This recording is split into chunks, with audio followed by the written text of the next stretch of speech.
Greetings, I'm Professor K, and in this short video presentation, we're going to do a high-level overview of the NIST Penetration Testing Framework and Standard. NIST stands for the National Institute of Standards and Technology. It is a unit of the U.S. Commerce Department, formerly known as the National Bureau of Standards.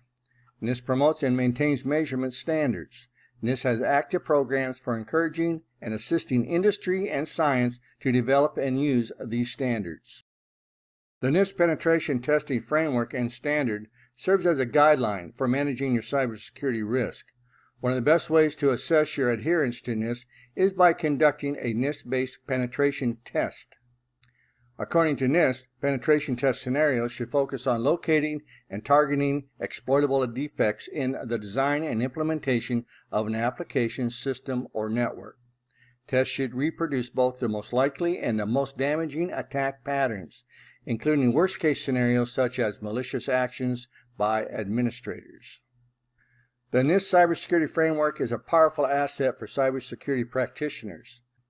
Given its flexibility and adaptability, it is a cost-effective way for organizations to approach cybersecurity and foster an enterprise-wide conversation around the cyber risk and compliance. The basic penetration testing structure that is provided or suggested by NIST consists of 4 different steps: planning, discovery, attack, and reporting. For exam purposes, you will need to know these 2 specific NIST publications. That is Special Publication 800-115, Technical Guide to Information Security Testing and Assessment.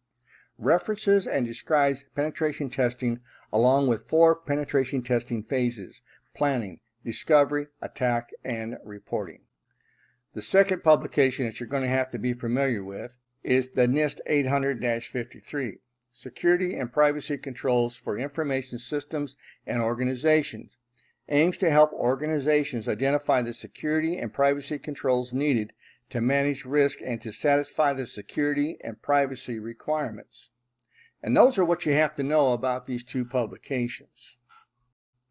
And so in this short video presentation, you were introduced to the NIST Penetration Testing Framework and Standard. There are a lot of different frameworks out there, but NIST is probably the most popular of all of them. I'm Professor K. Thanks for watching, and I'll see you in my next video.